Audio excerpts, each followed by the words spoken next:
안녕하세요, 여러분. 소마입니다. 지난 영상에서 제가 거절감이라고 하는 것은 우리의 삶 가운데 사단이 세우고자 하는 견고한 진을 생성하기 시작하는 그 터와 같다라고 말씀을 드렸고, 그래서 가장 근원적인 부분에 이 거절감의 영이 깔려 있다라고 제가 말씀을 드렸어요. 거절감은 우리의 존재 자체 가운데 거절의 영을 심어주려고 하기 때문에 우리는 사단의 전략을 알고 그 거절의 그라운드를 파쇄해야 된다, 제가 이렇게 나눴죠. 그리고 저의 탄생과 생일에 관하여서 하나님께서 저를 어떻게 치유하시고자 하셨는지 그 서론에 대해서 제가 조금 나눴어요. 그렇다면 그토록 제가 받고 싶었던 너는 이 땅에서 가장 환영받는 자야, 너는 이 땅에 태어난 것에 대해서 내가 너무 환영해 라고 하는 그 메시지를 이 생일에 관한 이 저의 거절의 사건들을 통해서 어떻게 회복시켰는지에 대해서 오늘 나누도록 하겠습니다. 내용 이해를 위해서 앞에 영상을 보시지 않은 분이 계시다면 꼭 보고 오세요. 제가 결혼 후 저의 첫 번째 생일에 남편과 그렇게 다투고 나서 이 생일에 관한 거절에 관한 이 마음들을 어떻게 다루어야 할지 하나님 앞에 나아가서 기도하기 시작했습니다. 주님께서는 저에게 두 가지 결핍에 대해서 보여주셨는데, 한 가지는 제가 이전에 알고 있었던 사랑의 결핍에 대한 부분이었고요. 그것은 제가 이미 익히 알고 있었기 때문에 성령께서 저에게 지금 어느 곳으로 나오라 라고 말씀하시는지 제가 인지할 수 있었고, 그런데 이제 두 번째 결핍에 대해서는 제가 평상시에 잘 인지하지 못했던 부분이었어요. 성령님께서는 그거를 가르치시기 원했는데, 아마 저처럼 내적 치유에 관심이 조금 있으신 분들이라면 사랑의 결핍, 어린 시절부터 아버지와 어머니로부터 사랑의 부재를 경험했던 분들이 상처를 많이 받고 상처에 취약하다라고 하는 것들에 대해서 많이 듣고 아실 거예요. 그래서 우리는 치유를 접근할 때에 흔히 사랑의 결핍으로 많이 시작하곤 하죠. 그런데 성령님께서 다른 차원의 결핍이 있다라고 말씀하시고 그게 무엇인지 들으라고 하셨어요. 그것은 바로 무엇이냐면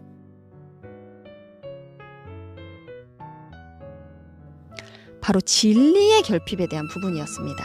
얼핏 들으면 사랑이 진리 같고 진리가 사랑 같아서 예수 그리스도가 사랑이라는 게 곧 진리 아닌가라고 생각하실 수도 있지만, 하나님의 사랑 안에서는 무엇을 말하고 있느냐, 이게 진리였어요. 그렇다면 하나님의 사랑 안에서 봤을 때 나는 누구인가, 이게 진리인 거죠. 그러니까 마치 사랑의 통로와 사랑의 터널을 타고 들어가서 우리가 진리를 주님께 듣는 것이죠. 그 진리로 우리를 채우는 거예요.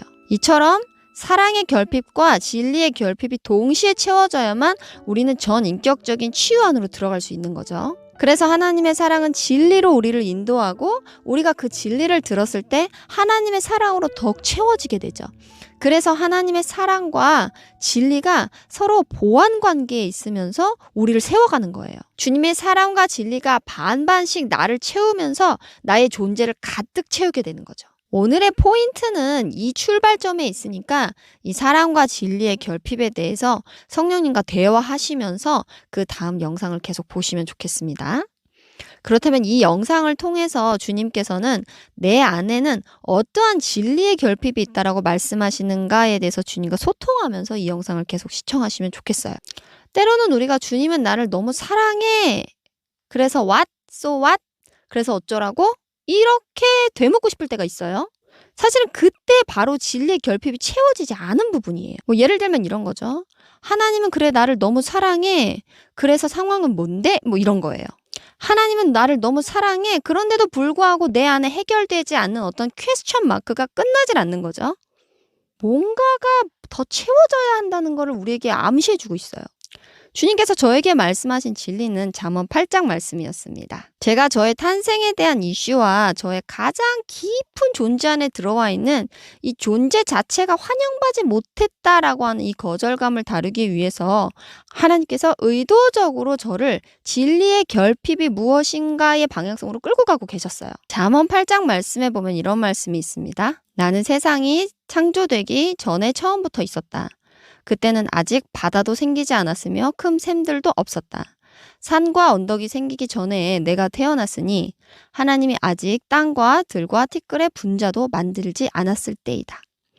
그가 하늘을 만드시고 바다 표면에 수평선을 그으실 때에 바닷물을 명령하여 그가 정한 한계를 넘지 못하게 하시고 또 땅에 기초를 놓으실 때 내가 거기 있었다.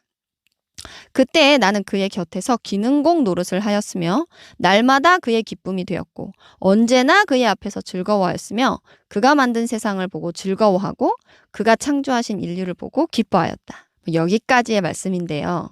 사실은 이 잠언 8장에서의 말하는 나라고 하는 존재는 이 문맥과 흐름 안에서 봤을 때는 바로 지혜를 의미합니다. 근데 이 말씀을 더 깊이 보자면 결국 지혜의 근원이고 지혜의 근본이신 지혜를 지은 자, 지혜를 창조한 자, 곧 예수 그리스도를 말한다고, 곧 하나님을 말한다고도 볼 수 있겠고요.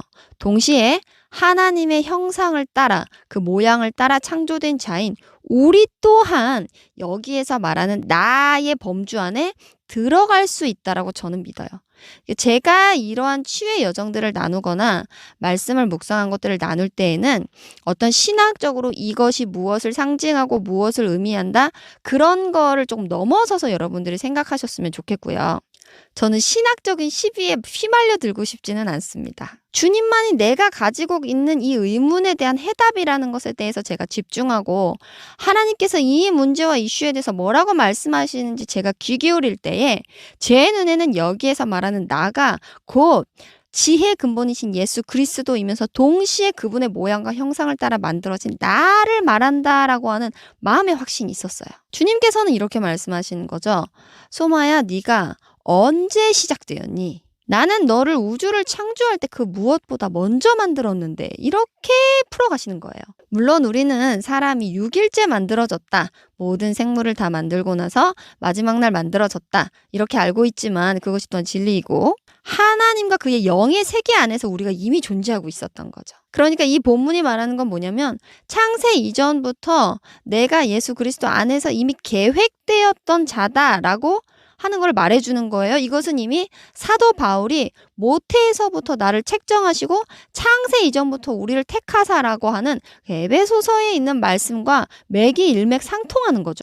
나는 이 땅에 정말 환영받으면서 태어난 존재인가에 대한 의문을 제가 갖고 있을 때 주님은 지금 이렇게 말씀하고 계시는 거예요. 너는 내가 하늘을 만들고 바다 표면에 수평선을 그을 그때에 나와 거기에 함께 있었고 내가 하늘을 구름을 만들고 바다의 샘들을 열고 바닷물을 명령하여 정한 한계를 넘지 못하게 하고 땅의 기초를 놓을 그때에 나와 함께 있었다라고 말씀하신다는 거죠. 또한 잠언 8장 30절에 정말 놀라운 이야기가 나오는데요. 그때 나는 그의 곁에서 기능공의 노릇을 하였으며 날마다 그의 기쁨이 되었고 언제나 그 앞에서 즐거워하였다라고 이야기하고 있어요.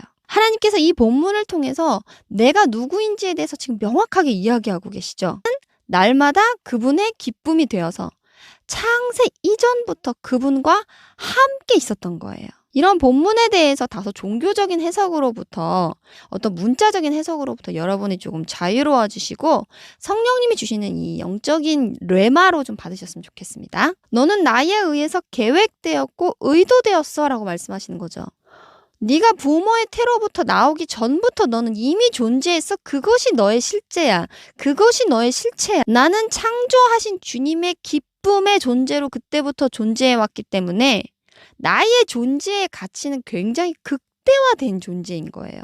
너의 존재의 가치가 얼마나 놀랍니? 라고 말씀하시는 거죠. 내 경험적인 감각으로는 이해할 수 없지만 하나님께서는 분명히 그분의 곁에서 내가 날마다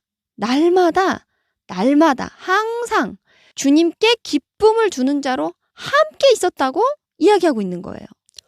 우리의 시작, 우리의 태초, 그때는 바로 언제였냐면 하나님에게 즐거움을 주는 자로 있었던 때부터가 저의 존재의 시작이고 그것이 실체이며 저의 존재에 대한 진리인 거죠. 우리는 우리가 육신의 이 몸을 입고 이 땅에 태어나는 것이 우리의 실제의 시작이다. 우리의 존재의 시작이다라고 믿지 않는 자들이잖아요. 하나님께서는 지금 잠언 8장 30절의 말씀이 우리의 존재의 시작이기 때문에 사단은 우리에게 우리의 존재의 시작이 우리가 부모의 태에 들어가고 그리고 태에서부터 어떤 거절감을 느끼고 태에서부터 어떤 거절의 말을 듣고 그리고 나와서도 우리가 계속되는 거절감 안에 살고 있는 것이 너의 시작이며 현재야라고 말하지만 성경에서는 우리에게 그때가 너의 시작이 아니라 그때가 너의 근원이 아니라 네가 나를 날마다 기쁘게 하는 자로 있었던 때부터가 너의 시작이다라고 말씀하시는 거예요. 지금 우리는 주님께서는 정말 나를 사랑하셔. 그렇다면 우리는 그 사랑 안에서 어떠한 진리를 발견해야 하는가에 대해서 나누고 있습니다. 이 말씀을 우리가 굳게 붙잡게 되면 우리 안에 있는 모든 거절의 그라운드가 파쇄되는 거예요. 오늘은 여기까지 나누도록 하겠고요. 여러분들 오늘 제가 나눠드린 잠언 8장의 말씀을 한번 꼼꼼하게 읽어보면서 성령님께서 이 말씀을 통해서 나의 시작과 근원, 나의 존재의 가치, 나의 존재의 목적과 내 삶의 모든 방향과 하나님께서 지금 내 삶을 바라보시는 어떠한 그 시각과 관점이 이 잠언 8장 30절 말씀에 어떻게 녹아들어져 있는지 성령님과 함께 구체적으로 대화해 보시면 참 좋겠습니다. 제가 이 진리를 붙들고 나서 나의 시작이 나의 육의 시작에 그 육으로부터 시작되는 시간의 차원을 넘어서서 태초에부터 내가 시작되었다는 것에 대해서 믿기 시작했을 때에 하나님께서 이것이 진리라는 것에 대해서 저에게 2가지 확증을 더 주시면서 저를 계속 치유해 나가셨는데요. 이 이야기에 대해서는 제가 다음 영상에서 나누도록 하겠습니다. 기대하는 마음으로 다음 영상을 클릭해 주시고 또 구독과 좋아요, 알람 설정으로 저와 꼭 함께 해주세요. 오늘은 여기까지 소마였습니다. 감사합니다.